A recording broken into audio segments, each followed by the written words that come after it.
দৈনিক প্রান্তজ্যোতি পত্রিক ফের খোলার প্রচেষ্টা অব্যাহত রয়েছে।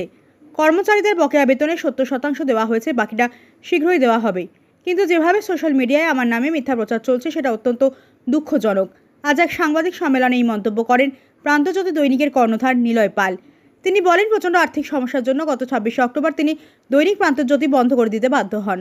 তখন তিনি প্রতিশ্রুতি দিয়েছিলেন বকেয়া 5 মাসের বেতন তিনি আগামী 6 মাসের মধ্যে মিটিয়ে দেবেন।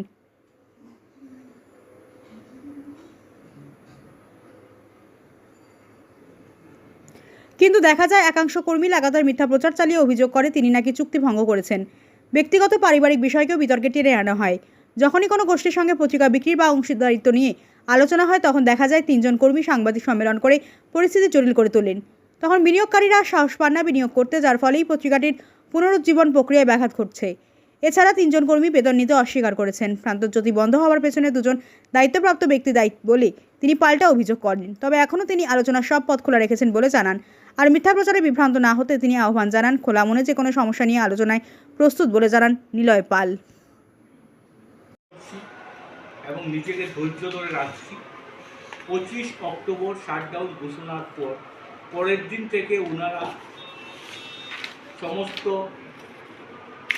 একদম টোটাল অ্যাটাকিং মুডে এসে ওনারা 3 জন লোক, বিশেষভাবে 3 জন লোক টোটাল অ্যাটাকিং মুডে এসে আমার পরিবারকে এবং আমাদের ব্যক্তিগত অর্গানাইজেশনগুলো যেগুলো আছে এগুলোকে অ্যাটাক শুরু করলেন। ওনাদের সঙ্গে কিছু ওনাদের খুব পরিচিত লোক, আমি ওনাদেরকে বলবো অনাহুতভাবে এসে জোগাড় হলেন।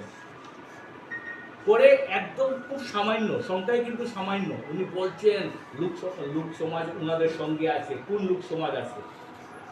আগে যেই লোক সমাজগুলো এসেছে ওটা তোমার খুব ঘনিষ্ঠ বন্ধু, প্রথম থেকে এসে আমি ওনার বাড়িতে টাকা পাঠিয়েছি। সেই বিজ্ঞ লোকটাকে, জ্ঞানী লোকটাকে, আমার পরম শ্রদ্ধার লোক, ওনাকে আমি শ্রদ্ধা করি, এখনও শ্রদ্ধা করি, কারণ উনি অনেক জ্ঞানী এবং আমাদের পারিবারিক সম্পর্ক রয়েছে ওনার সঙ্গে দীর্ঘদিনের। উনি আমাকে এমনভাবে যে অ্যাটাক করতে পারবেন, উনি পারতেন একবার আমার পরিবারের সঙ্গে আলাপ আলোচনা করতে, আমার সঙ্গে আলাপ আলোচনা করতে, ফোন করতে, আমার দাদাদেরকে ফোন করতে। সেই সব জায়গাতে না গিয়ে উনি টোটাল অ্যাটাকিং মুডে। উনার বাড়িতে টাকা পাঠালাম আমার ম্যানেজারকে দিয়ে, উনি টাকা রাখলেনই না। আচ্ছা, সেই টাকাটাও কিন্তু বড় অঙ্ক। এই যখন আমার এই দুর্দিনে একসঙ্গে এতটা টাকা আমার কাছে অনেক বড় ব্যাপার, অন্য কার কাছে কি আমি জানি না। আমি পাঠালাম, উনি টাকা তো রাখলেনই না, উল্টো আন্দোলনের হুমকি দিলেন আমার ম্যানেজারকে। উনি এইবার ফেক ইমোশন তৈরি করছেন। ফেক ইমোশনটা কি? যে ওনাকে নাকি আমি থ্রেট দিচ্ছি। কোথায় থ্রেট? আজকের দিনে ফেসবুকের দেওয়ালে গেলেই দেখা যায় কত লোককে থ্রেট করছে কাগজে পত্রে। আর আমি যদি আপনাকে কে গিয়ে বললো আমি নাকি বলেছি, কে বলেছে, আপনার কান নিয়ে গেছে বললো, আপনি কানটাকে ধরে দেখবেন। সেই না করে আপনি জনসমক্ষে টিভির সামনে, ক্যামেরার সামনে এসে বলতে লাগলেন কি আমি ওনাকে হুমকি দিয়েছি। আমি এত অবুঝ নাকি? ওনাকে হুমকি দিয়ে আমার প্রান্তজ্যোতি অক্সিজেন পাবে না? ওনাকে হুমকি দিয়ে আমার কি লাভ? প্রান্তজ্যোতি তো আর ফিরে আসবে না। প্রান্তজ্যোতিকে আবার পুনরুদ্ধার করার জন্য আমরা সম্পূর্ণ চেষ্টা করছি। আর যখনই চেষ্টাটা ফাইনাল হয়ে যায়, গত ডিসেম্বর মাসের শেষের দিকে, একদম আজকে হয় কালকে হয়, ওই সময় ওনারা প্রেস মিট করলেন, শেষ করে দিলেন আমার স্বপ্নকে। দ্বিতীয়ত আবার চেষ্টা করলাম, সেই সময় ওনারা আবার, আর তৃতীয়ত এখন একটা চেষ্টা চলছে, সেই সময় ওনারা আবার একটা বড়োভাবে অ্যাটাক করলেন। ওরা 3 জন লোক, বাকি সবাই আমার সঙ্গে আছেন। বা ধরে নিন 70% স্যালারি আমি পে করেছি, 30% করিনি। আমি বলছি ওনাদের মতেই 70%, ওনাদের মধ্যে 30% রয়ে গেছে এবং 85% স্যালারি নিয়ে গেছেন। 3 জন লোক নিচ্ছেন না। ওয়ান অফ দেমকে আমি ফোন করলাম, দাদা অফিসে সেই টাকাটা নিয়ে নিন, আমি আপনার অফিসে আসবো কেন? ওনার প্রশ্ন। আমি বললাম অফিসে আসবেন না তো কোথায় আসবো? বললো কেন আপনার অফিসে আসবো? আমি আর ফোনই করলাম না ওনাকে। আর যে অফিসের আওতায় উনি চাকরি, ত্রিপাক্ষিক চুক্তি। আচ্ছা বলুন তো ত্রিপাক্ষিক চুক্তি কেন হবে? আমাদের মধ্যে দুই পক্ষের মধ্যেই কোনো চুক্তি হলো না, তো ত্রিপাক্ষিক চুক্তি কোথা থেকে আসলো? অ্যাকচুয়ালি কি হয়েছে, আমার উকিল গিয়েছিল প্রত্যেকটা মিটিং অ্যাটেন্ড করতে, সেই উকিলকে দিয়ে ওনারা একটা স্বাক্ষর করিয়েছেন। ওয়ারেজ আমি যে চিঠিটা লিখেছি সেটাতে ক্লিয়ারলি লেখা আছে I am striving my best to reopen. তো স্ট্রাইভিং কথাটির অর্থ হচ্ছে প্রচেষ্টা চালানো। আমি প্রচেষ্টা চালিয়েছি, একদম দোরগোড়ায় গিয়ে পৌঁছে গেছিল। আমরা এখনও চেষ্টা চালাচ্ছি, কিন্তু প্রতি মুহূর্তে বাধা আসছে এই 4জন লোকের কাছ থেকে। এবং আশ্চর্যের ব্যাপার, এই 3-4 লোকই কিন্তু অন্য হাউসে চলে গেছে, ওনাদের চাকরিটাকে সুরক্ষিত করেছেন, করে এসে এবার আমাদের পিছনে প্রান্তজ্যোতির পিছনে লেগেছে। আর যারা এখনো আমার সঙ্গে আছেন তারা কিন্তু কোনো বড় পোস্টে কোনোদিন ছিল না। আর যারা নৈতিকতা এইভাবে হারিয়ে ফেলেছেন ওনারাই প্রান্তজ্যোতির প্রথম স্তরে ছিল। বুঝলেন তো?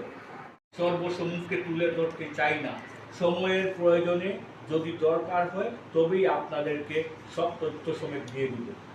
কেন প্রান্তজ্যোতি ধ্বংস হলো, তার নেপথ্যে কে, কি হতো, নৈশভোজ, আরো অনেক কিছু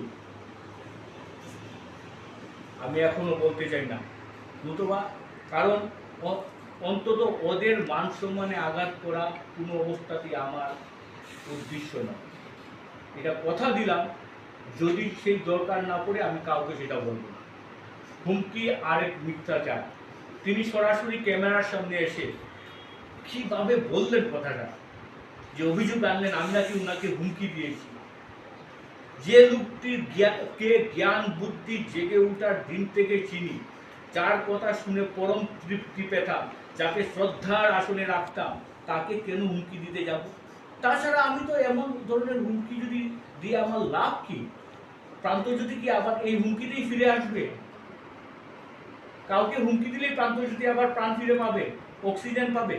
নিশ্চয় পাবে না প্রান্তজ্যোতি অক্সিজেন। আমি এতটুকু অবুঝ নাকি যে উনাকে কি করলে, উনাকে কে কি বললো আর উনি তা একদম বিশ্বাস করে চাওয়ার করতে লাগলেন। এটা কি? ওইটাকে বলছে ফেক ইমোশন। বদনাম করে দিয়েছেন।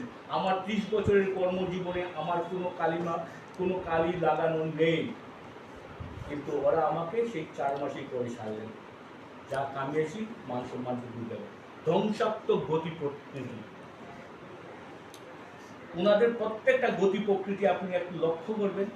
আমি আপনাদের মারফতে ওনাদেরকে বলতে চাই, আপনারা মধ্যস্থতা করুন, ওনাদেরকে নিয়ে আসুন, আলাপ আলোচনার মাধ্যমে সব শেষ করতে চাই। আমি প্রেস ক্লাবের শঙ্কর ডাক্তার একই কথা বলেছি, আমি অন্যদেরকেও সবসময় একই কথা বলে থাকি। এটা কোনো এমন কোনো বড় সমস্যা নয়। 70% স্যালারি দিয়ে দিতে পারছি, 38% স্যালারির জন্য আমি ম্যানেজ করবো। কিন্তু এই ধরনের একদম জেদ ধরে বসে থাকা, কি বাড়িতে মানুষ পাঠাচ্ছি টাকা দিয়ে, টাকা রাখছেন না, বলছেন আন্দোলন করবেন, ঠিকাদারের টাকা দিতে হবে, সাপ্লায়ারের টাকা দিতে হবে, সাপ্লায়ার ঠিকাদারের সঙ্গে আপনাদের কি সম্পর্ক? তাহলে কি ভিতরের কোনো সম্পর্ক আছে ওদের সঙ্গে? আপনার চুক্তিবদ্ধ আছেন নাকি? আশ্চর্যের বিষয় হলো এমন প্রভাবশালী লোকদের বেছে বেছে বের করবে। কিছুদিনের মধ্যে 28 তারিখের পর থেকে, 28 অক্টোবরের পর থেকে 25 তারিখ 26 তারিখ থেকে ওরা প্রভাবশালী লোকদের বাড়িতে যাওয়া শুরু করলেন প্রান্তজ্যোতির সমস্যা নিয়ে। আশ্চর্যের ব্যাপার, সেই সব প্রভাবশালী লোকদের বেছে বেছে বের করলেন। মাধ্যমিক বা উচ্চ মাধ্যমিকের পর কম্পিউটার শিখে নিজের ভবিষ্যৎ গড়তে চান? তাহলে আর দেরি না করে আজই চলে আসুন ভারত সরকার অনুমোদিত IACT কম্পিউটার প্রশিক্ষণ সেন্টার, স্লুইজ গেট বাজার, পূর্ব কাঁটিগড়াতে। বর্তমানে আমাদের এখানে ভর্তি প্রক্রিয়া চালু হয়েছে। এখানে অভিজ্ঞ শিক্ষক দ্বারা যত্ন সহকারে খুব অল্প কোর্স ফিতে আপনি পাবেন DCA, ADCA, PGDCA, tally with GST, artificial intelligence, DIT এর মতন গুরুত্বপূর্ণ সব কোর্সগুলি করার সুযোগ। শুধু তাই নয়, কোর্স শেষে রয়েছে ভারত সরকার মান্যতাপ্রাপ্ত সার্টিফিকেট, যা ভারতবর্ষের সমস্ত সরকারি ও বেসরকারি চাকরির আবেদনের ক্ষেত্রে গ্রহণযোগ্য। আমাদের ঠিকানা ISCT computer institute, sluice gate বাজার, কাটিগড়া, কাছাড়।